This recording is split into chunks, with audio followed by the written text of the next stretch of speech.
Et c'est pour ça d'ailleurs qu'il y a beaucoup de résistance masculiniste sur ce sujet-là.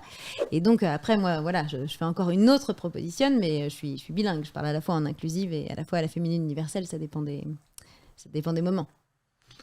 Alors, il y a beaucoup de choses qui ont été dites qui sont tout à fait inexactes. Tout à fait exact. Ouais, je vois très bien. Étayé, exact. Oui, j'ai voilà. compris que ça a Prouvable. l'air d'être porté sur la nuance. Alors, ce qui s'est passé en fait avec l'académie. Je sens que la nuance va pas être terrible en face non plus. Hein. Mais moi, c'est des faits. Là, j'ai même pas donné D'accord. mon avis encore. D'accord, très bien. Je l'assume. Elle est libre comme tu l'es de faire des fautes de français si ça te fait plaisir. Moi, je parle en française. Voilà, justement, on parle pas la même langue, mais en fait, donc. En fait, ça fait partie du continuum des violences. Sans cette propagande misogyne de base qu'on trouve dans la langue, qu'on trouve dans ce qu'on appelle des blagues sexistes, qui sont en fait des humiliations misogynes, qui ont l'air comme ça sibyllines ou pas trop graves, etc. Sans cette propagande qui raconte que les femmes ne sont pas des personnes au même titre que les hommes, ne méritent pas la même considération, la même empathie. Sans ça, vous ne pouvez pas avoir les violences sexuelles et tout au bout de la chaîne, les féminicides. C'est impossible en fait. Si les femmes sont des personnes humaines qui méritent empathie, on ne les viole pas comme c'est le cas aujourd'hui, c'est-à-dire massivement et de manière massivement impunie. Il suffit de regarder en fait la différence, ou l'absence de différence justement, de structure sociale entre des langues qui sont structurellement, en tant que système, très différentes, par exemple le français et l'anglais. L'anglais, c'est une langue qui est très très peu genrée. Elle est pratiquement pas genrée, à part pour les accords à la troisième personne. C'est plus compliqué que ça. Oui, c'est plus compliqué que ça, mais il se trouve quand même que c'est une langue qui est très peu genrée en tout cas. Pourtant, les pays anglo-saxons, pour la plupart, ne présentent pas une constitution sociale et politique complètement différente de la nôtre.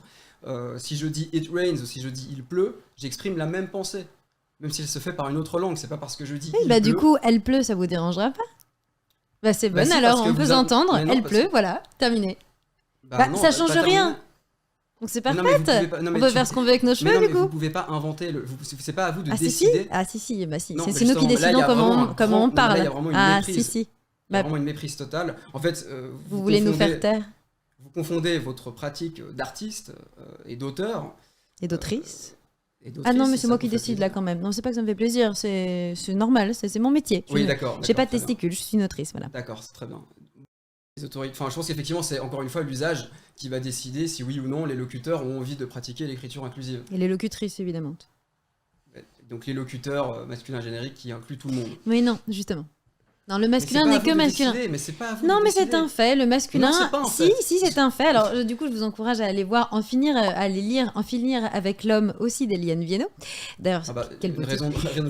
Et donc, En finir avec l'homme, en fait, elle explique que le mot homme a toujours désigné les individus testiculés. Mais c'est faux, mais bien sûr que si. Et quand ils font la déclaration, là, franchement, vous allez avoir du mal à dire le contraire. Quand ils font la déclaration des droits de l'homme et du citoyen, nous sommes bien d'accord que les femmes ne sont pas comprises dedans. À ce moment-là, elles n'ont aucun droit. Elles ne vont pas tarder ensuite, avec le code Napoléon, à les perdre là, carrément, mais même pire que sous l'Ancien Régime. Du père ou du mari. Le masculin n'est que le masculin, il n'a pas la capacité d'être neutre. Les mots qui désignent les hommes aujourd'hui dans l'usage n'ont pas la capacité de parler des femmes. Et la raison pour laquelle on subit autant de violences, c'est bien qu'il y a une propagande qui fait qu'on n'existe pas dans nos propres pensées. Donc, en fait... Des êtres humains européens. Des êtres humaines. Oui. Des êtres humaines. Oui, bien sûr. Ouais. Non, mais tant que les femmes sont opprimées, on met tout à la féminine, c'est mieux. Quitte à choisir, la féminine l'emporte, foufou. Ne vous inquiétez pas, on veut aussi dire l'humanité. Le fait d'ouvrir à l'autre moitié du monde aussi et d'arrêter de nous faire croire cette immense arnaque selon laquelle les hommes auraient la capacité de désigner l'humanité alors que les femmes non. C'est du bullshit.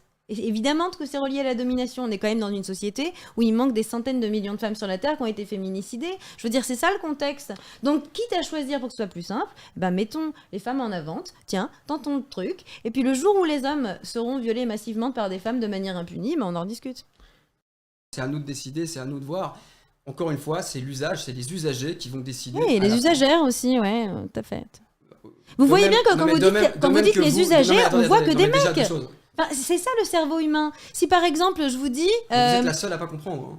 Quand je dis les usagers, vous êtes la seule ici probablement à penser que je parle que des hommes. Ah non. Non. Non, alors vous il y a plein d'études qui... Alors déjà, oui, on est nombreuses, mais il y a plein d'études qui prouvent que si vous dites les ouvriers ont fait des grandes grèves dans les années 20, tout le monde voit que des mecs.